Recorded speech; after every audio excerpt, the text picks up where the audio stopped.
Toubactu officiel bis ni ki tey daal jàpp leen dootu leen amati benn jaaxle si wàllu info bu gaaw te wóor. salaamaaleykum maa leen nuyu waaw ci lu jëm ci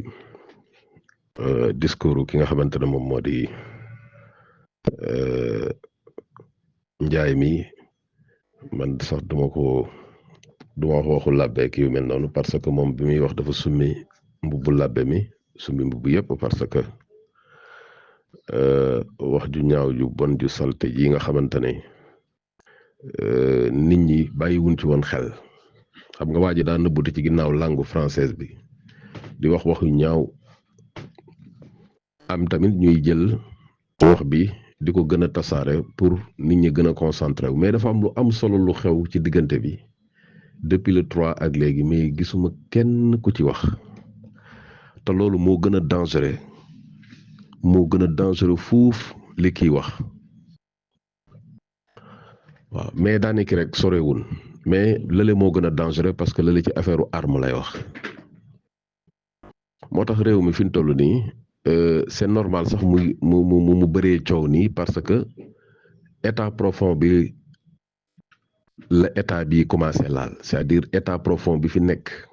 ñi nga xam ne ñoo yàggatee état bi ñooñu nag la Ousmane Sonko di door a laal xam nga problème bi ñu am mooy ñëw gi Ousmane Sonko ñoom ñëw réussir ci premier mois bi ak deuxième mois bi loolu ba léegi ñoom équation la leen def fan toog parce que dañoo tegoon ay galgal yu dul jeex di xaar ñu échoué far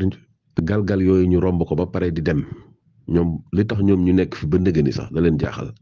parce que tous les jours ñi ngi naan ñii duñ fi am 2 mois duñ mën a fay salaire duñ mën a fay nangam li tax ñu di ko wax bokkut ak bu Wàdd bokkut ak bu Macky Sall bii beneen la dañ fay def ay ndëgg sërëx yu grave yu nga xamante ne état bi sax mënu ko koo expliquer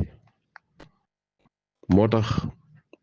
heure bu ñu tuddee li nga xamante ne moom mooy déclaration politique générale bi rek nga dégg ñuy commencer di def ay contre-feu mais labbe bi moom ñëpp xam na ne dafa am problème maanaam dafa mer ñoom dañoo am problème da doon xaar Ousmane Sonko am lu mu wax rek ba mën a jël loolu utiliser ko waaye ñoom ñëpp fi mu toll nii dañoo am xalfiyaat dañoo am ay background ñu nekk seen ginnaaw di leen pousser à ce que ñuy wax ju ñaaw ji pour bëgg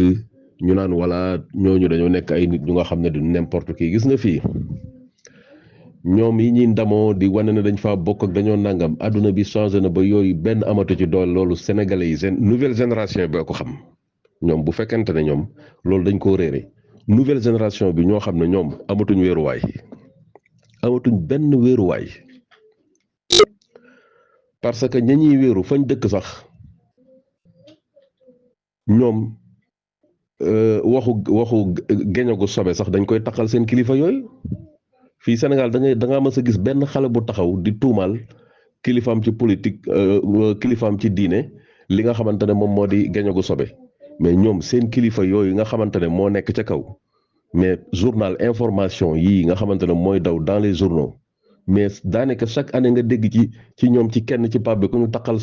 koo xam ne moo gën a sobe ku yàlla bind ñoo xam ne ay pédophile lañ sax kon moom bu ñuy wax waxu ku geñoom sobe moom dafa war a dem tooge ji nële moom moo war a mujjee wax loolu beneen bi ci tegee mi ngi wax ci biir lettre bi naan ñun suñu instant bokkut ak instant ba daw gis nga kii nii problème personnel la am maanaam mer dëgg lay waxee ak xol bu tàng ñàkkul ne intérêt moo menacé wu mais moom mën gaw ma ne diine ko tax di wax intérêt moo menacé wu parce que dafa am yoo xam ne boo demee ba ñeme koo wax yow Ousmane Sonko yow su fekkonte ne sax da ngaa nekk nitu diine mais seetal nañ ko dañ ko seetal te ñëpp xam na ne liñ koy tuumaal sax du dëgg mbiru politique rek la liñ ko tuumaal dara du ci dëgg yow nga am sa bu ne weng boo xam ne sa kilifa la waxoo ko ba pare ngay ñëw di wax koo xamante ne nit ñi dañ koo wóolu dénk ko réew mi rek ndax gis nañ ne dafa jub dafa correct dafa nàngam wala yow jub ak correct moom daf lay déranger donc yooyu bokk na ci yi nga xamante ni il faut ñu jàngat ko ci waa ji parce que mi ngi wax naan ñun bokkuñu ak Issa ba daw léegi nag day wëlbatiku di dal ci kaw suñu religion te ñoom ñoo gën a néew doole gën a gaaw a jóg dem boole jeeg plainte jeeg yu mel noonu yooyu yëpp lu muy tekki mooy néew doole gis nga boo néewee doole nag da ngaa war di am nooy waxee am nooy comporté woo te loolu sax du seen kilifa yëpp am na ci ñoo xamante ne ñoom ànduñu ak waa ji kii dafa jël yoonu boppam kenn àndut ak moom ci li muy wax boo interrogé woon chrétiens yi benn par benn léegi ñu jóg dénigré lii muy def nii te ñu ngi koy dénigré ci suuf waaw mu continuer di wax waxam ju ñaaw ji nga xamante ne tegu ko fenn naan bokkut ak bokkut ak ka dawoon kan moo dawoon yow kay da ngaa gëm ne rek da ngaa gëm ne instant moom moo yor bàkkaaru ñëpp moo far bàkkaaru ñëpp yow loolu sax boo duggee ci réseaux sociaux yi mais ñu bokk ci ñoom ñoo xamante ne ay chrétien lañ comme ñoom guddeeg bëccëg les ivoiriennes ñeneen ak ñeneen chaque jour ñu posé leen 1000 questions yu wane ne li ñu nekk ñun sax dañ koo xamul foofu waaw ñun liñ nekk sax xamuñu ko ci kaw ci suuf baay ba yaay ja nangam loolu tous les jours boo duggee ci TikTok bi gis ko mais loolu ñun ñoo ngi koy gis mais amuñu ci soxla ci yooyu muy wax di ko laal parce que fu leen mën a laal bari na fu leen mën a laal dafa bari trop voilà kon jàpp naa ne moom ku war a moytu la te li mu def nii yëpp dafa tooñ moom dafa génn déclaration bi mu def nii tooñ kese la def ay tooñ yu baree bari mi ngi ci biir lettre am bii mu def ba pare nag bëgg a waxee ci turu diine bëgg a waxee ci turu nangam gis nga boo ñemee am fit li ngay wax da nga war a assumer say responsabilité ñi ci bokkul nga génn leen ci su ko defee ñu xam ne yow mi kat da ngaa jël say responsabilité ñu mën a jàmmaarloog yow waaw donc loolu mu wax noonu teguwoo fenn beneen bi xijaab bi muy wax naan ñun ñoo njëkk a xijaab mais yow boo njëkkee xijaab lu tax nga am problème mu xijaab yow boo njëkkee xam xijaab tamit yow bi nga juddoo yàggul di waaw xijaab moom ñoom mënuñ ñu koo jàngal parce que xijaab ba muy wax bu dee lu am la booba loolu mooy lislaam christianisme ba muy baax loolooy lislaam ñun suñ diina loolu la gëm sana maanaam amul différence ak lislaam li nekkoon ci aadama moo nekk ci Idris no Saalix loolu ba ci yonent bi rek dafa am ñoo xam ne dañoo réer dem jaar ca beneen côté ba waaw njëkk a xam xijaab loolu daanaka du njëkk a xam du njëkk a xam sax nag la Isa doon dégle moom la yonent bi alayhi salaatu wasalaam di dégle yaati min ba'di ismuhu Ahmad moom la wax yonent bi ne maa kuntu bi daan njëkkuma fee nekk yonent waaw diine ji da ngay dégg ñu naan diine yi benn ay diine amul benn diine rek moo fi am moom la yonent yi doon topp benn par benn mais dafa am chaque ay siècle day am nation yu nga xam ne dañuy féeteerlu ñii dañuy réer ñii dañuy nàngam voilà kon moom bu dee muuru xam booba bu dee moom moo ko njëkk a xam njëkk moom bi mu juddoo yàggul bi ñëwee Sénégal gi la juddoo yàggul donc fekk na musulman yi xam ay muuraay lu yàgg a yàgg voilà kon donc juste pour wax la na rek lim développé ci discours bi en la bu nga xamante ne dafa mel ne mënu ko woon a nëbb mu jékki-jékki rek goxi ko benn yoon mais boo ko génnee tamit du la jariñ dara parce que ñun dañu focus dañoo am fu ñu jëm loolu lii nag moo am importance c'est-à-dire gis nga moment bi muy wax di génne lettre yi dafa tombeek ambassadeur u Ukraine moom tamit dem génne benn message daa nekk Sénégal di propagande naan Sénégal dafa ànd ak ñun ci xeex bi nga xamante ne ñoo ko ànd ak waa Touareg di xeex gouvernement Mali mais da ngay xool loolu rek ba pare ñu bàyyi fi ambassadeur bi moom mu nekk fii di taxawalu ci biir dëkk bi et finalement sax ministre bi heureusement ministre bi Yacine Fall woo na ko rappelé ko à l'ordre rentré ko ba pare nag daal di koy yamela place am ne ko nag li ngay def nii na nga xam ne ñoo ngi koy condamné fermement ba pare nag ñun sax Mali la ñuy jàppale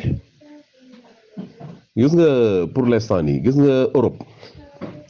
ak mboolem ñi nga xamante ne seeni sëriñ ña nga foofa dañoo am problème guddi yi ñu toll parce que ñoom li leen di yot xam nañ ko ay Europe ak ay Italie ak ay yeneen mais Russie moo leen di yot te Russie dina leen duma ñoom ñëpp ndaxte temps yi américains yi dañoo def benn loi bu nga xam ne dina permettre ñu utiliser arme américaine waxuma la loolu xam nga kenn utiliser wul woon kii bu njëkk rek dañoo nekkoon ci marge yi di for dañ doon wax naan waaw mën nañu jàppale waa Ukraine di leen yónnee ay kii ay matériels yu yem ñuy xeex ak Poutine mais dañoo dem ba mu yàgg ñu daal leen di commencé di yebal ay techniciens surface ñu nekk ci biir terrain bi ñu nga xamante ne ay techniciens militaires lañu ba mu yàgg nag léegi Joe Biden léegi daal di légaliser à ce que ñu utiliser arme américaine te ku nekk xam na ne américains yi seen arme dafa mën a détruire ban jox ko Zelensky am yenn dëkk yu mu sànni biir Russie ba rey ci ay nit ñu bari ci la Poutine jógee dem Corée du Nord defaat ak moom ay accords yu garaaw maanaam voyage boobu nga gisoon mu def bu yàggul moom ak président Corée du Nord bi ñi tuddee dictateur bi rek accords yu garaaw yu nga xamante ne Poutine daf koy jox ay missile ba pare di ko jox dund bu doy di ko jox carburant bu doy muy sànni ay missile parce que loolu la américains yi ragal waa ji mën a sànni ay missile parce que su amee ay satellite yu baax day mën a xam yan missile lañ koy war a sànni ak yooyu maanaam ci gàttal daal Poutine daf ko dëgëral Poutine lan la bëgg pour gën a teg américains yi pression bu nga xamante ne dootuñu nelaw waaw te Poutine mënul dugg ci am Corée du Nord te amul accordu Chine parce que kooku nu mu mën a mel rek Chine moo koy jàppale waaw Chine da koy jàppale bu baax a baax léegi nag ñoom xam nañ ne ñaari pression yooyu di jóg xam nañ luy waaj a ñëw parce que américains yi lu nekk génne nañ ko def nañ ko pour guerre am lobby israélien yi tamit ñu ngi ci gannaaw pour guerre gën a yaatu guerre bi nag pour mu yaatu Chine da ciy dugg Chine moo ci duggagul nag Chine moom bu ci duggee rek guerre bi nekk na guerre mondiale mais ñun pour l'instant nii ñi ngi ci guerre mondiale pour l'instant ñi ngi ci guerre mondiale parce que guerre mondiale xëyul xëy am da doon am ndànk ba mujj daal di exploser alors comme nag ñoom ñi ngi foofu ñoom yaa xayta Ukraine ñi nga xamante ne ñoom dañ leen a rey ñi daw lu mat 10 millions génn réew ma seen kii yàqu amatuñu géej nangu nañ seen genn wàllu suuf daaniki xanaa ñoom war nañoo tal nag naan dañuy dem Mali pour lan rien que pour jéem a naqaral Poutine rek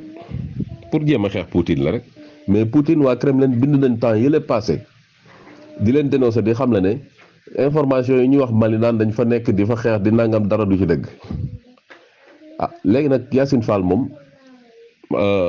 condamné na ambassadeur bi lu mu wax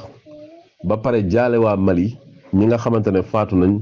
àndoon ak Wagner ak ñeneen pour xeex rébellion yi nekk ci frontière bi man toog naa ak correspondant yi nga xamante ne Mali lañ nekk ñoo bokk sax fu ñu liggéey ci télévision internationale ñu ne Mali daanaka nangu na territoire ba yëpp lépp daanaka la nangu boo demee Mauritanie gis nga daw làqu yu dugg fii Sénégal boo demee biir Mauritanie Touareg yi dañ fa fees del parce que ñu bëri dañoo daw dugg biir Mauritanie bërki dem rek maa ngi gis ñu defal leen interview ci Sahel TV ñoom ñëpp ay njaboot ay jigéen ñoom ñëpp daw nañ àll bi ñëw pour wax la Mali nangu nañ terre bi daanaka li ci des bare maanaam nangu nañ lépp mën nga wax ne daanaka ay nettoyé doo nga fa des mais nangu nañ lépp ñeneen ña fa des moom ñuy dugg ci ay pax ak yu mel noonu ñooñu bàyyi leen ak montagne yi seen dund day jeex wala ñu fekk leen foofu rey leen parce que gars yi xam nañ leen ba pare mooy ya fa desoon rek yooyu kese lañ nettoyé ba mu jeex noonu waaw ci te loolu ci ay sources sûres maa ngi ko jëlee ci ki nga xamante ne moom moo di Salih Aydar bi nga xam ne moom moo di murasilu Qanat Sahel donc mu nekk loo xam ne lu leer la ba pare xeex bi Mali maanaam décité Al-Qaïda ak Azawadi ak yeneen ay mouvement yu nga xam ne dañoo groupe armé la nga xam ne dañuy woowee seen bopp ay jihadiste ak ay nangam France moo nekk ci seen ginnaaw ñooñu duñu ay jihadiste duñu dara duñu kenn France moo leen doon ngemb pour nangu foofu pour gën a mën a continuer di sàcc ci or beeg loolu la ko Mali mayeetul beneen bi ci tegee beneen nouvelle bu neex la Mali am nañ pétrole bu baree bari est-ce que ëppale wuñu Sénégal pétrole Mali ay trillion barmil la ñuy wax de xam nga ñun ay milliards la ñuy wax mais trillion nag moo gën a bëri milliards somme boobu lu ñu koy tudd sax bariwul pétrole bi sax ñu ngi koy commencé déjà di exploiter pétrole bu baree bari ndeke la Mali am waaw léegi nag réussite boobu la France di bañ léegi nag ambassadeur Ukraine bi nekkoon Mali moom dàq nañ ko Assimi Goïta génne na benn kii arrêté ñu génne ko dëkk ba dàq nañ ko léegi c'est fini moo tax xeex yooyu nag des fois mooy répercuté wu fii ñii dañuy jéem a yëngal parce que Sénégal dañoo nekk benn opinion boo xam ne dañoo gaaw di wax ci ay affaire waaw mais problème bi mooy que